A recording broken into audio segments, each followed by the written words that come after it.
This is Jay Estes. I'm a deputy for flight test integration in the Orion program. What you see here is a Delta IV Heavy booster being launched from the pad.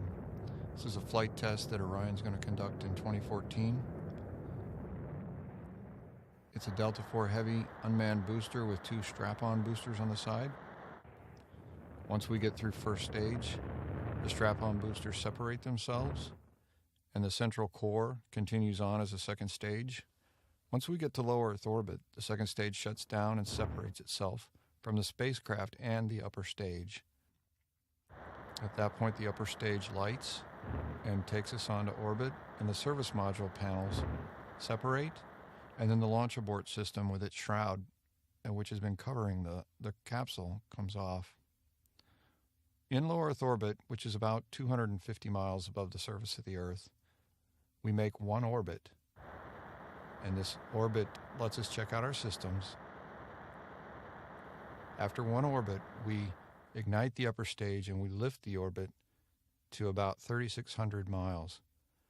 Now, 3,600 miles is approximately 10 times higher than any man-rated spaceship has been since 1972 when we came back from the moon. And the reason we're doing this is to test our heat shield on entry.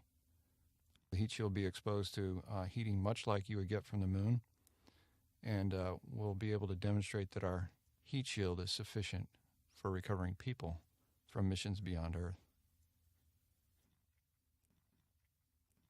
And as we begin to enter, the capsule then separates from the service module section. The service module section stays attached to the upper stage, and here you see control jets that are firing to control the attitude for entry. And as we enter, we experience maximum heating lower in the atmosphere. And this is a primary test of Exploration Flight Test 1, is that heat shield.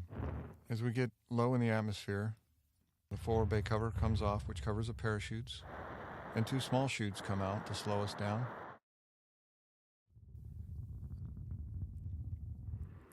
And after we slow down, those separate. Three small pilot chutes come out to open three main parachutes, which initially open at about 3% opening. Then they go to 10% open, and then they go to full open. We use those staging to keep the forces on the chutes lower. It makes for a softer ride, and it keeps our chutes safe. We enter the water at a slight angle to help the crew with the impact to the water. The parachutes fall in the water. We hope to recover those. And we're cooperating with the Navy, and we're using one of their well-deck ships to recover our capsule. And this Orion, after this space flight, will be refurbished and used again on an ascent abort test in the future.